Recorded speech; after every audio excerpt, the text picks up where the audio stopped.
Picture a scene behind a seafood restaurant. Down in the kitchen, in the dim light of a basement, sits a bucket of murky water. Inside, a drama is unfolding that most people never notice.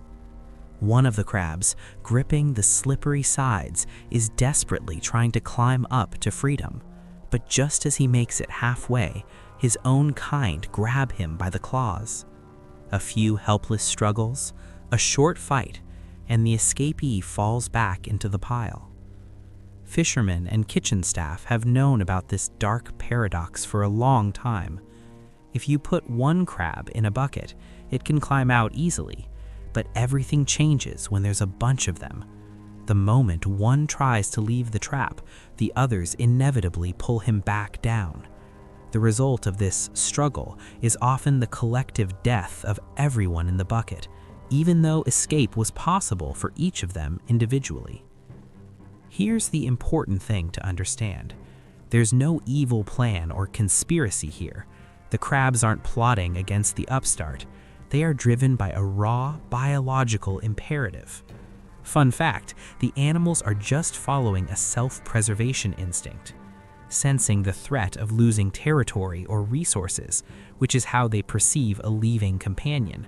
They reflexively latch on to their neighbors. In the 20th century, psychology adopted this vivid metaphor, discovering a frightening similarity between the behavior of arthropods and human relationships. The term crab mentality became the label for behavior in closed groups, where an unspoken but rigid rule applies. If I can't have it, neither can you. And just like that, an animal instinct became a mirror for the social pressure that keeps people at the bottom. While the phenomenon is universal, the term crab mentality became especially popular in describing Filipino culture. Historical context plays a huge role here. The colonial past created the perfect conditions for this mindset. In a harsh hierarchical system of oppression, the majority fought for extremely scarce resources. When everyone is starving within the same system, someone else's success isn't seen as an achievement, but as theft of your share. However, these mechanisms work all over the world. In collectivist cultures like Japan, China, India, or Singapore, arrogance and trying to stand out from the crowd are harshly punished by social ostracism. In Australia and New Zealand, there is an old analog to this phenomenon, tall poppy syndrome. The idea is that anyone who grows taller than the rest needs to be cut down to the general level. A study of New Zealand entrepreneurs confirmed this. Almost everyone faced attempts by others to knock them off course the moment they stuck their heads up a little higher. The roots of the desire to pull others down go deep into biology. Here's a little-known fact. Oxytocin, known as the love hormone, has a dark side. It is responsible for in-group favoritism and hostility toward outsiders. In a 2011 experiment by Dedrew, administering oxytocin made participants more likely to sacrifice strangers for the sake of their family. Biology forces us to love our own, but hate those who have become alien due to their success. These instincts have been reinforced by culture for centuries. In many traditions, success was considered either the result of virtue, luck, or a crime, you stole someone else's spot. It's no coincidence that the proverb, "misery loves company," dates back to the texts of Sophocles around 408 BC and the Roman philosopher Seneca. The scientific explanation for the urge to drag someone down lies in social comparison theory, proposed by Leon Festinger in 1954. People evaluate their own worth by comparing themselves to others, especially when they lack objective ways to test their abilities. The critical problem arises with so-called upward comparison. If you see someone who was on your level yesterday suddenly doing better, it triggers an acute reaction. Festinger described this as an instinctive drive to reduce the gap. Here's the paradox. people with low self-esteem are the most likely to compare themselves to those who are more successful, even though this makes them even more miserable. It creates a vicious cycle.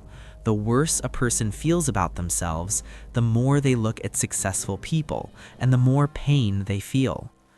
According to Richard Smith's classification, envy is a complex cocktail of inferiority, longing, resentment, and an internal validation of that resentment. This isn't just a metaphor, it is social pain. Neuroscience has proven that during moments of envy, the anterior cingulate cortex activates in the brain, the exact same system responsible for processing physical pain. However, when an envious person sees the object of their envy fail, that pain magically transforms into pleasure, known as schadenfreude. The neurobiology of this process is telling. Instead of the pain center, the ventral striatum, the reward center, lights up. Studies have confirmed a direct correlation. The more you envied someone, the more pleasure you get from their fall. Evolutionarily, this is simple. In ancient conditions of limited resources, a competitor's fall automatically meant an improvement in your position. Another little-known fact concerns how the brain works under scarcity. Usually, for social comparison, the brain uses the orbitofrontal cortex and the dorsolateral prefrontal cortex. But when a person is in a scarcity mindset, activity in that second zone drops sharply, and focus narrows exclusively to the immediate lack. In the context of poor communities, this means something scary. The human brain literally loses the biological ability to see further than its own bucket of crabs. Economic poverty makes crab mentality especially toxic due to a phenomenon scientists call the neurobiology of scarcity. Studies by Mani and Shaw, 2013, showed that when a person lives in conditions of real resource shortage, their brain physically rewires itself. The cognitive load created by scarcity mindset knocks off about 13 IQ points. That's the equivalent of pulling an all-nighter. This was confirmed by observing Indian farmers. During the lean season before harvest, their cognitive functions dropped noticeably, but when the shortage disappeared, productivity recovered. Therefore, passivity in such conditions is not laziness, it's biology. The psychology of scarcity shapes a zero-sum worldview. If one crab climbs out, it means he literally stole oxygen from the others. A neighbor's success is automatically perceived as a personal loss, turning potential cooperation into brutal competition. It's no surprise that people with this mindset choose immediate gain over long-term development. Investing in education seems like an unaffordable luxury when you don't know if you'll survive tomorrow. In poor neighborhoods, social pressure works to protect the status quo. If John Doe manages to get out, it threatens the group's self-esteem. His success exposes that the problem might not be the unfair system, but the inability of the others. Therefore, the group subconsciously applies pressure, forcing him to stay. Even parents here often teach children not to be too smart or ambitious, and this isn't just protection from envy, but a precaution against the very real risk of physical punishment from the powerful, who see upstarts as a threat. To keep the escapee in check, the group uses a proven arsenal of psychological pressure. The main weapons are gossip, mockery, and sabotage. Gossip acts as a hidden tool of control. Studies confirm that negative talk behind someone's back not only destroys reputation, but lowers the self-perception of the target. However, this mechanism has a dangerous side effect. If a boss becomes the target of gossip, feeling a threat to their status, they often respond with destructive leadership. Holding power, they begin to humiliate subordinates, sabotage their work, and block career growth. A vicious cycle forms. The group tries to pull the leader down, and the leader crushes them even harder in response. Mockery works just as effectively. In collectivist cultures, a funny joke about a person in front of everyone serves as a social weapon, signaling you're getting out of control. Psychologists highlight an important nuance. Mockery often masquerades as friendliness. The phrase, "come on, it's just a joke," becomes a universal shield, allowing people to inflict pain with a clear conscience. The final line of defense for the bucket is the correction of ambitions. The moment someone announces a grand plan, the environment unleashes a flood of doubt. You're overestimating yourself. You can't handle it. That's not for people like us. Psychologists call this demoralization, a targeted reduction of belief in one's own efficacy. From a neurobiological perspective, the consequences of such sabotage are devastating. Repeated negative messages through neuroplasticity literally rewire the victim's brain, physically strengthening neural networks of fear and self-doubt. Social media has radically transformed crab mentality, turning it from a local issue into a global threat with unpredictable consequences. The internet acts as a powerful amplifier. Cyber cynicism allows people to criticize and humiliate anyone 24/7, hiding behind safe anonymity. Someone an aggressor would be afraid to even touch in real life can be bullied online with impunity. A specific phenomenon has emerged called drip feed bullying. This isn't a one-time conflict, but hundreds of toxic comments throughout the day that are impossible to fully filter or block. It is literally the same bucket of crabs, but scaled up digitally.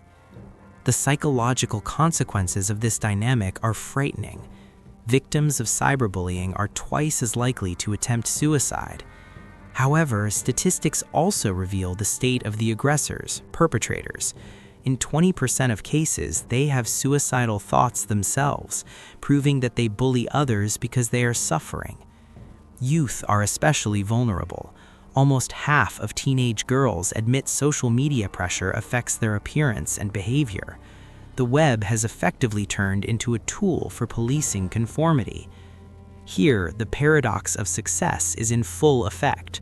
The more successful you appear on social media, the higher the probability of becoming a target. Studies show that people tend to interpret others' digital success as narcissism or fakery. In the online environment, envy transforms into hate instantly because comparison happens constantly, and psychological distance makes aggression easy and safe for the attacker. The deep reason people hate the success of others lies not in malice, but in how they view themselves. A comprehensive study by Uzum, 2022, synthesizing data from 23 scientific papers, revealed a direct link. Crab mentality correlates directly with low self-esteem. It is precisely people who feel their own inadequacy who most often resort to humiliation, harsh criticism, and hostility. However, there is an important clarification here. The carrier of such a mentality is often not a passive observer, but a person with a type A personality, ambitious, competitive, and impatient. When high aspirations collide with low self-esteem and an internal conviction that they cannot win fairly, a combustible mixture is formed. The result is acute envy and a desire for sabotage. If I can't, then you shouldn't either. This mechanism works through the projection of pain. People suffering from internal shame unconsciously transfer their torment onto others. Criticizing a neighbor for their achievements is psychologically easier than admitting one's own powerlessness to change. This phenomenon is called reverse positive contagion. If I am unhappy, I will create conditions so that you are unhappy too. That way, my situation becomes normal because I've stopped being worse than others. There is also the flip side of the coin, imposter syndrome among those who have already achieved something. Some successful people experience guilt for success. An inner voice tells them, I stole this place from someone more worthy. This guilt often transforms into harsh self-criticism and, ironically, aggression toward others whose success only confirms their internal anxiety. The scariest metamorphosis happens when individual envy merges into collective action. Group identity can transform an ordinary, decent person into an active participant in bullying. Psychology explains this through the conflict between group and personal morality. Leon Festinger described this mechanism as diffusion of responsibility. When in a crowd, people often commit acts they would never dare to do alone. The logic here is simple and deadly. If everyone is bullying, then it's not me bullying, it's just the general opinion. Aggression stops being a personal choice. When the group is united in condemning someone, criticism starts to seem not just acceptable, but just. This is confirmed at a biological level. In moments of such unity, the brain literally shuts down centers responsible for empathy, the amygdala, and activates zones responsible for gaining group approval. Sympathy for the victim is physically blocked by the instinctive desire to be part of the pack. The trigger for conflict is often so-called horizontal inequality. Psychologists note an important paradox. Social conflicts rarely flare up due to a vertical gap, the poor versus the distant rich. Real hatred is born where people of the same social level begin to differ. If a millionaire from an elite district buys another yacht, it causes much less aggression than if your neighbor down the hall suddenly buys a car better than yours. The success of an equal is perceived as a personal insult. This is where psychological reactance comes into play, a motivational state aimed at restoring freedom. When people feel someone is pressuring them or changing the rules of the game, they feel a need to resist. In the context of crab mentality, the group perceives the leap of one member as a threat to their control and freedom. The response, bullying, becomes a way to put things back how they were. The group pressures the upstart to stay in line because his success undermines the other's sense of stability and safety. History and sociology provide grim evidence of how a toxic environment can destroy the destinies of talented people. In the Philippines, where the phenomenon is most deeply studied, research on local entrepreneurs revealed a dramatic pattern. Almost everyone who decided to start their own business, the so-called big exit, faced open hostility from their own family and neighbors. The social pressure was so unbearable that some businessmen were forced to hide their real income just to avoid conflict and not provoke the aggression of their circle. The system works just as ruthlessly in sports. In Australia, where tall poppy syndrome reigns, biographies of high-performance athletes show frequent cases of bullying. They were harassed precisely because they stood out with their results against the average mass. A shocking but little-known fact, in some cultures, bullying a sports star or a successful student is considered socially acceptable behavior. On Filipino forums, people still seriously discuss whether it is ethical to bring down a person who, in the opinion of the crowd, thinks too much of themselves. With the arrival of the internet, the walls of this prison expanded.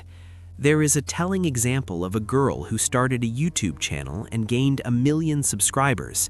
It seemed like global success, but in response, she received waves of insults in the comments, specifically from neighbors, people from her hometown. Locals accused her of narcissism and illegitimate success, clearly demonstrating even in the digital age, the home bucket does not forgive those who dare to escape. Getting out of the bucket is not just a social task, but a deeply psychological one. To leave the trap without turning into someone who kicks former comrades from above requires a radical shift in behavioral strategy. The first and most important step is a sober realization of who and what you are growing away from. You must accept a hard truth. Your exit scares those around you, not because you've become a bad person. It scares them because your success undermines their fundamental belief that they are all doomed to inaction. Your leap is living proof that salvation is possible, and that causes discomfort. Therefore, the strategy of simply disappearing from your circle's life is often a mistake. It is much more effective, though harder, to clearly demonstrate that your personal success opens new paths and opportunities for others. This is where the concept psychologist Lydia Denworth calls lifting as you climb comes in.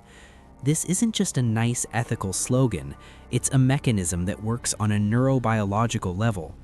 If you actively share the fruits of your success, people stop reading you as a threat. At that moment, oxytocin, which previously triggered hostility toward the stranger, switches group dynamics into cooperation mode. However, it is important to maintain a balance called true humility without guilt. Many make the mistake of apologizing for their progress.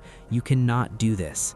Successful people who don't attract bullying show gratitude for opportunities, but never feel guilty for taking them. Interesting research confirms this nuance. People perceive the success of those who own it and help others much better, whereas attempting to hide success is often seen by the group as hypocrisy and causes even more aggression. Nevertheless, there are situations when the water in the bucket becomes completely toxic. If your environment is deaf to your attempts to help, changing your social circle becomes a necessity, not a whim. Studies show that constant social pressure literally rewires the brain toward degradation. Therefore, leaving a toxic environment is not a betrayal of your roots, it is biological survival. To keep your sanity during the transition, you need to develop immunity to external voices. It's not about stupidly ignoring all criticism, but about how to filter it. The practical method is simple. When you hear criticism, ask yourself one question. Does this person want me to grow, or do they want me to fall? The first type is worthy of attention. The second should be cut off as an act of sabotage. Crab mentality is not a moral failing. It is a biological response to conditions of scarcity. In the past, when resources were limited, the brain engaged defense mechanisms, perceiving a neighbor's success as a threat. Today, however, we often live in an illusion of scarcity imposed by media and social networks, which acts on our neurobiology just as destructively as real hunger. As the quote goes, envy as social pain and schadenfreude as social pleasure historically helped us survive, but now they are destroying societies. A paradigm shift is needed. Research proves a revolutionary idea. Supporting someone else's success doesn't take away from yours, it increases it. People in groups where mutual help is cultivated achieve far more than collectives with hidden competition. Ultimately, everyone faces a choice. You can remain a crab in the bucket, obeying the instinct to pull others down, or you can become the person who, having climbed up, pulls others with them. It takes strength, but that is the only way the bucket of crabs will ever be empty.